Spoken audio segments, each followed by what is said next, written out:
Hello दोस्तों, नमस्कार। Helping thinkers के यूट्यूब चैनल्स में आप सभी का हार्दिक स्वागत है। दोस्तों, आज बात करने वाले हैं एमपी पुलिस परीक्षा का जो है फिजिकल होने वाला है। आपको पता है फिजिकल से संबंधित जो भी आपके डाउट हैं, क्योंकि आप लोगों ने कमेंट किए थे कि सर, एक तो सबसे बड़ा डाउट था कि सर डॉक्यूमेंट जो है वो क्या क्या ले जाना है।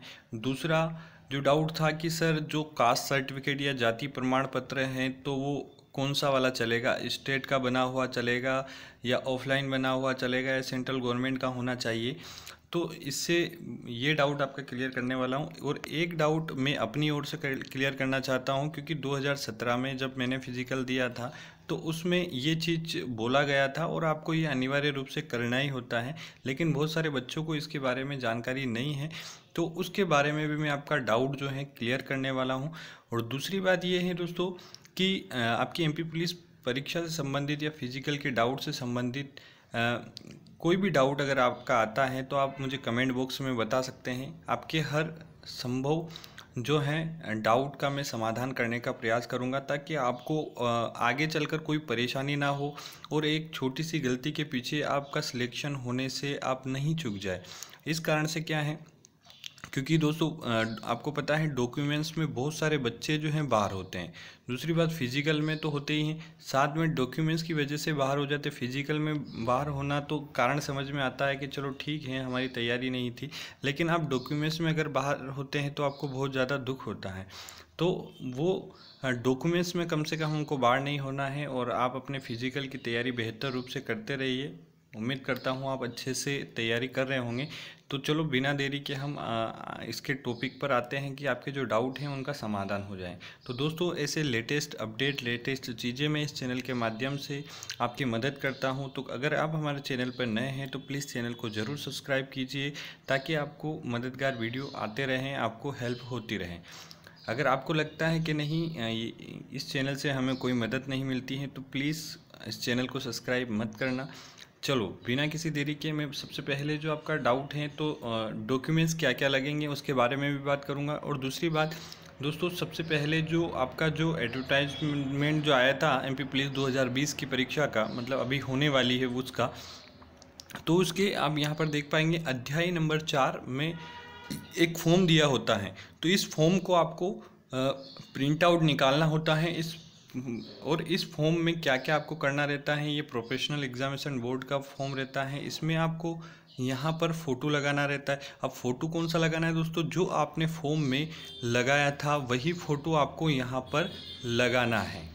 जो आपने फॉर्म भरते हुए लगाया था, वैसे यहाँ पर इनके द्वारा ऐसा कहा गया है कि 3 महीने का पुराना नहीं होना चाहिए। लेकिन यहाँ पर क्योंकि आपने जब फॉर्म भरा था तो वही फ़ोटो आप यहाँ पर लगाएं।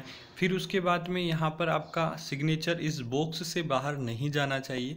यहाँ पर आप देख पाएंगे नीचे निर्देश भी दिए गए हैं कि अपना पूरा हस्ताक्षर बॉक्स नंबर 2 के अंदर ही करें, ठीक है। और दूसरा जो यहाँ पर निर्देश दिया गया है, फोटोग्राफी से कि फोटोग्राफी नीचे हिस्से पर फ़ोटो चिपकाने, दिनांक और आवेदन का नाम स्पष्ट रूप से होना चाहिए, ठीक है। 3 माह से पुराना नहीं होना चाहिए। लेकिन आपने जब फॉर्म भरा था तो खैर उसको 3 महीने से ज़्यादा हो गए, ठीक है, साल भर हो गया, लेकिन वही फ़ोटो आप लगाएं। अगर ऐसा लगता है तो आप एक नया फ़ोटो भी बनवा सकते हैं, लेकिन फ़ोटो वही रहे, डेट अलग करवा सकते हैं आप, या एक नया फ़ोटो भी खिंचवा लेना। दोनों ही तरह की कंडीशन, क्योंकि वैसे तो फॉर्म के साथ वाला फ़ोटो ही आप यहाँ पर लगाएं तो ज़्यादा अच्छा रहेगा, क्योंकि फॉर्म से उसको मैच किया जाता है। फिर दूसरा, अब ये फॉर्म क्यों भरवाया जाता है दोस्तों, फॉर्म भरवाने का कारण रहता है कि आप जो डॉक्यूमेंट्स लेकर आते हैं या जो डॉक्यूमेंट्स भरते हैं तो उसमें आपको ये लाइन यहाँ पर जो स्व घोषणा है इसमें यहाँ पर लिखना रहती है। इसमें लिखा है, मैं घोषणा करता हूँ कि मेरे द्वारा दस्तावेज में दी गई समस्त जानकारी पूर्णतः सत्य है। यदि मेरे द्वारा दी गई जानकारी किसी प्रकार से झूठिया पात्रता मापदंडीय आवश्यकताओं अनुसार संतोषजनक नहीं पाई जाती हैं तो मेरी उम्मीदवारी निरस्त की जा सकती हैं, रद्द की जा सकती हैं। तो ये कि ये जो लाइन है ऊपर दी गई है, यही लाइन आपको यहाँ स्वयं से लिखनी रहती है। फिर आपके डॉक्यूमेंट्स जो हैं वो आपको लगाने रहते हैं। अब डॉक्यूमेंट्स क्या क्या रहेंगे इसके बारे में भी हम बात कर लेते हैं। जैसे कि ये जो पेज है ये एडवर्टाइजमेंट का है, तो इसमें दिया है द्वितीय चरण। तो द्वितीय चरण में आपका क्या होता है दोस्तों, मैंने पिछले वीडियो में भी बताया था, प्रमाणों की जांच, यानी जो भी आपके दस्तावेज उनकी जांच होगी, और शारीरिक प्रवीणता टेस्ट होगा, यानी आपका फिजिकल टेस्ट होगा। ठीक है, अब ये कौन करवाता है, तो ये जो पुलिस मुख्यालय होता है उनके द्वारा एक चयन समिति निर्धारित की जाती है उनका, और कहाँ कहाँ होता है, तो इसके बहुत सारे केंद्र होते हैं, वहाँ पर इनका फिजिकल होता है। उसका आपको मैंने एक एडमिट कार्ड का, कि फिजिकल का एडमिट कार्ड कैसे आता है, उसका वीडियो भी डाला है, अगर वो आपने नहीं देखा है तो वो भी आप देख लेना, ताकि आपको सब पता चल जाएगा कि मुझे क्या क्या जानकारी एडमिट कार्ड के जरिए मिल जाएगी। फिर दूसरा यहाँ पर दिए गए कि परमाणु की जांच की प्रक्रिया पुलिस मुख्यालय द्वारा गठित समितियों के द्वारा सीधे पर्यवेक्षण में की जाती है।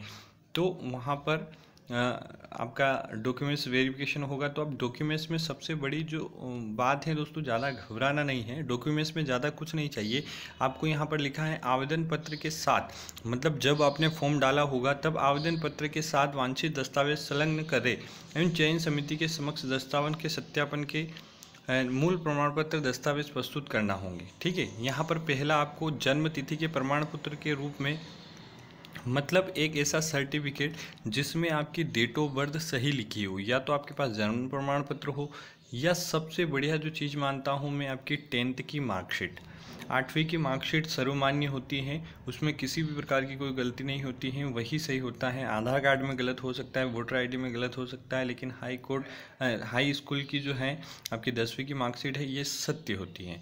फिर उसके बाद में शैक्षणिक योग्यता के प्रमाण पत्र, मतलब जो आपके पास क्वालिफिकेशन, मतलब जिस क्वालिफिकेशन के जरिए आपने फॉर्म डाला है, तो ये 10वीं से ही डले थे फॉर्म। केवल एसटी के जो विद्यार्थी हैं उनसे ये 8वीं से डाला है, तो जिन्होंने 8वीं से डाला था वो 8वीं की मार्कशीट ले जाएं, जिन्होंने 10वीं से डाला था, मतलब जिससे आपने फॉर्म डाला है वो मार्कशीट आप ले जाएं। फिर उसके बाद में अनुसूचित जाति, जनजाति और पिछड़ा वर्ग के सभी जो हैं अधिक स्थायी जाति प्रमाण पत्र जारी करने वाले अधिकारी का नाम, पद नाम, कार्यालय इत्यादि इसमें सुस्पष्ट होना चाहिए। मतलब आपके पास जाति प्रमाण पत्र कौन सा होना चाहिए, जिसने ये प्रमाण पत्र जारी किया है, उसमें उसका अधिकारी का नाम, उस अधिकारी का पद क्या था वो, और कार्यालय कौन सा था, उस कार्यालय, तीनों के नाम यहाँ पर आने चाहिए दोस्तों। तो अगर ये नहीं है तो आप बिल्कुल अभी नया बनवा सकते हैं। ये चीज़ें होनी चाहिए, अधिकारी का नाम, पद नाम, कार्यालय, ये 3 चीज़ें स्पष्ट होनी चाहिए। इनके द्वारा यहाँ पर दिया गया है कि सभी उम्मीदवार शासन निर्धारित प्रारूप में समकक्ष अधिकारी द्वारा जाति प्रमाण पत्र जारी करने वाले का नाम, पदनाम और कार्यालय इसमें सुस्पष्ट होना चाहिए। प्रमाण पत्र हेतु निर्धारित प्रपत्र नियमावली के साथ ही प्रकाशित किए जा रहे हैं। ठीक है, फिर दूसरा जो अगला जो पॉइंट है, तो जाति प्रमाण पत्र से संबंधित जो डाउट क्लियर हो जाएगा। ठीक है, अब जाति प्रमाण पत्र दोस्तों, जाति प्रमाण पत्र आपका स्टेट का है तो भी चलेगा। ठीक है, सेंट्रल का है, अब चूंकि स्टेट की एग्ज़ाम है तो अगर आपके पास सेंट्रल का है, स्टेट का है, तो कोई दिक्कत ही नहीं है, क्योंकि स्टेट की है और सेंट्रल का है तो वो भी आप साथ में ले जाना। वैसे कोई ज़रूरत नहीं है, लेकिन है तो ले जाना, बाकी कोई आवश्यकता नहीं। स्टेट का है तो चल जाएगा आपका। फिर दोस्तों ये जो है स्टेट के जो है उसमें क्या होना चाहिए, तो ये चीज़ आपकी होना चाहिए। ठीक है, फिर उसके बाद में स्वयंसेवी नगर सेना के नॉन कंडीशन अधिकारियों के लिए अगर आयु में छूट चाहिए तो उनके द्वारा समकक्ष अधिकारी द्वारा नगर सेना की 3 वर्ष की सेवा का प्रमाण पत्र होना चाहिए। अगर कोई भी नगर सैनिक ने जिन्होंने आयु सीमा में छूट चाहिए तो वो 3 वर्ष का अपना जो है प्रमाण पत्र ले जाएं। फिर उसके बाद में भूतपूर्व सैनिकों के मामले में सेना की प्रमाण पत्र होना चाहिए। अगर कोई भूतपूर्व सैनिक से उसने डाला है तो सेवा का जो प्रमाण पत्र है वो होना चाहिए आदरणीय। फिर उसके बाद में पूर्व से नियोजित उम्मीदवारों के उनके नियोक्ता के द्वारा दिए गए सेवा में प्रमाण पत्र होना चाहिए। ठीक है, तो ये आयु सीमा में छूट जो जिन्होंने डाला है उनसे संबंधित ये होना चाहिए। विवाह के बाद महिला उम्मीदवारों को उसके पति से विधिवत तलाक देना भी, ये अलग, ठीक है, ये अलग मैटर है, कोई दिक्कत नहीं। फिर उसके बाद में अगर कोई भी, ये चीज़ आप जरूर ध्यान रखें, है ना, कि विवाहित कोई भी अभ्यर्थी हैं तो उनको अपने अगर उनके बच्चे हैं तो उन बच्चों का प्रमाण पत्र भी ले जाना आवश्यक है ना। तो ये ध्यान रखिए, विवाहित विद्यार्थी हैं तो उनको बच्चों के अपने प्रमाण पत्र ले जाने। बाकी विक्रम पुरस्कार वाले हैं तो आप इस पॉइंट को पढ़ सकते हैं। ठीक है, तो ये चीज़ इम्पोर्टेंट है। फिर उसके साथ में दोस्तों यहाँ पर आरक्षित वर्ग के उम्मीदवारों हेतु राज्य का मूल निवासी प्रमाण पत्र अर्थात समस्त प्रकार के आरक्षण की पात्रता हेतु, मतलब किसी प्रकार का वो आरक्षण का लाभ उठा रहा है तो मूल निवासी प्रमाण पत्र होना आवश्यक है। मतलब कुल मिला के ये एमपी वाले के सभी विद्यार्थी हैं, उन सभी के लिए लागू हैं, आपके पास मूल निवासी प्रमाण पत्र भी होना चाहिए।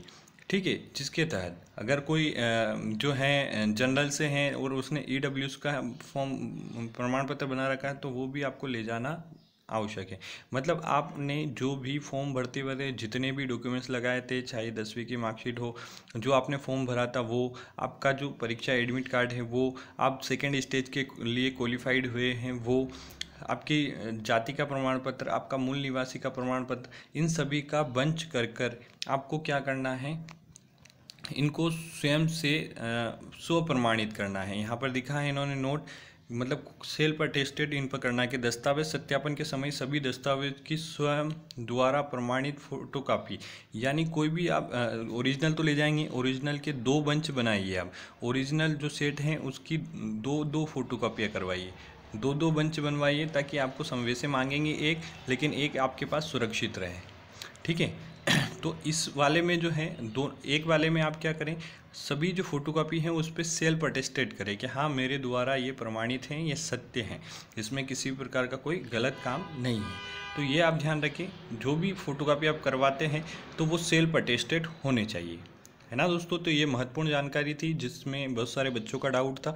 आपका भी अगर फिर भी कोई डाउट रह जाता है तो आप मुझे कमेंट बॉक्स में ज़रूर बताइए, और आपको ये वीडियो कैसे लगते हैं, कि आपके लिए क्या मददगार हैं, आपको हेल्पफुल लगते हैं तो प्लीज़ मुझे कमेंट बॉक्स में ज़रूर बताएं। बहुत बहुत धन्यवाद दोस्तों, मिलते हैं अगले वीडियो में। अगर चैनल पर नए हैं तो ज़रूर सब्सक्राइब करें। शुक्रिया।